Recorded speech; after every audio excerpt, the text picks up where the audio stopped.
Title: My twin brother took credit for everything I built. My company, my wife, even my identity. But he didn't know I still controlled one final thing. Start: I remember the 124th missed call clearly. The screen glowed in the dark, her name pulsing on it like a heartbeat I'd already buried. By then, I wasn't answering anymore. Not to her, not to him. I was done listening. It was time for them to. My twin brother, Daniel, used to say we were two halves of the same storm. He wasn't wrong. He had the charm, the smile that could sell smoke to fire. I had the mind, the one that built everything. We founded Sable Dynamics together, my code, his connections. I wrote the algorithms that changed industries. He pitched them like parables. The board adored him. Investors worshipped him. I didn't care about the spotlight. I wanted the work to speak for itself. But then he made sure it never did. At first, it was subtle. Emails sent without my name. Press releases edited. Then interviews where he spoke in I instead of we. I laughed it off. Brothers do that. Until the documents changed too. The patents, the ownership papers, the shares. And then there was Emily. She said she loved how different we were, how I saw the world through precision and he through possibility. Maybe I should have noticed how often she said we when she meant them. Maybe I should have realized the late nights weren't just work. When I confronted Daniel, he didn't deny it. He smiled, that same goddamn smile he used on investors. You build things, Alex, he said, but I am the thing people buy. I wanted to hit him. Instead, I nodded. And that's when the switch flipped. The storm finally found its eye. I vanished from the company quietly, signed what he gave me, accepted the payout, and left. Everyone thought I'd broken under pressure.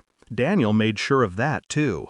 He kept Emily, he kept the company, he even kept my name, my public image, long enough to merge Sable Dynamics under a new corporate identity, DaneTech. But what he didn't know was that I'd built one final system before I walked away. A kill switch. Not in code, in control. See, I'd created the neural security core that powered DaneTech's AI platform. It ran on a proprietary logic web only I understood. And every update they deployed still synced to my personal server. In other words, I didn't lose access. I had a front row seat. For 3 years, I watched them. Emily played the dutiful wife on magazine covers, dripping in success and secrets. Daniel spoke about innovation and brotherhood at conferences, his voice dripping with everything he stole. They built their empire on my foundation. But every empire has a fault line, and I was patient enough to wait for the tremor. It began 6 months ago. DaneTech prepared for its biggest launch yet, Project Helix, a global AI security system, millions in pre-orders, billions in valuation. Daniel loved the spotlight more than ever. He bragged about it to the world, about his genius, his leadership, his vision. And I let him. Because Helix ran on the same logic core I designed, the same one linked to my dormant access. While he was out there feeding reporters, I was rewriting the language underneath his empire. Slowly, silently. Every press statement, every investor report, every data node, all carrying a small digital signature. My name, hidden in the lattice like a ghost. Then came Emily. Her first missed call came the night before the launch. Then another, and another. By the 10th, I muted her. By the 50th, I started counting. When I finally listened to her voicemails, her voice trembled. Alex, please, he found something. He knows. You have to... Static, then silence. The 124th call came right before the lights went out in the launch auditorium. Daniel stood on stage before 1,000 investors, basking under spotlights he thought were his birthright. He didn't see me in the crowd. No one did. He started his speech, slick, rehearsed, charming as always, until the screens behind him flickered. And then the system rebooted.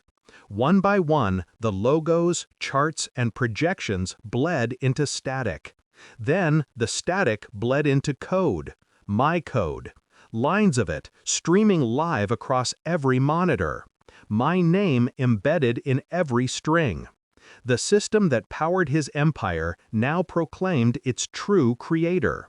He froze. Cameras flashed. I could see the panic bloom behind his smile. The board members whispered. The crowd murmured.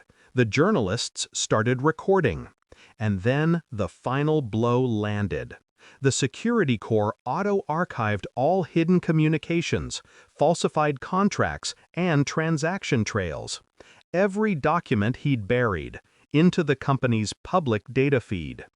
In less than a minute, every lie he'd told was on display. Emily's face appeared on screen too, her signature on falsified records, wire transfers, the patent theft. Their empire wasn't just collapsing, it was combusting.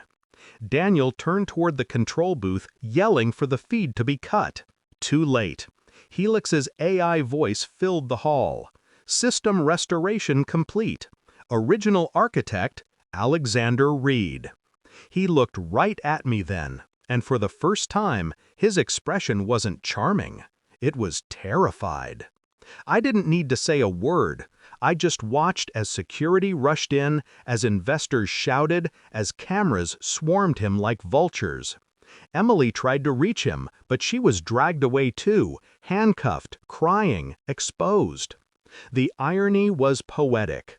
Everything he built on lies was now perfectly traceable truth. I slipped out before it was over. No one followed. No one knew I was there.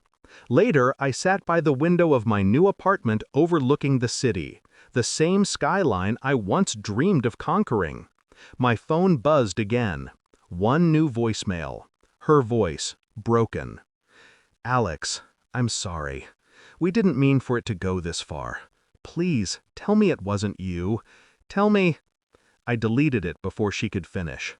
The news ran for weeks. Daintech dissolved. Daniel faced federal charges. Emily disappeared from the headlines. And me? I finally got what I wanted. Not fame, not wealth, just silence. That's the thing about storms. They don't roar forever. They wait. They gather. They strike once. And when they do, nothing that deserved to stand remains. I closed my laptop that night and smiled. 124 missed calls. Every one of them too late.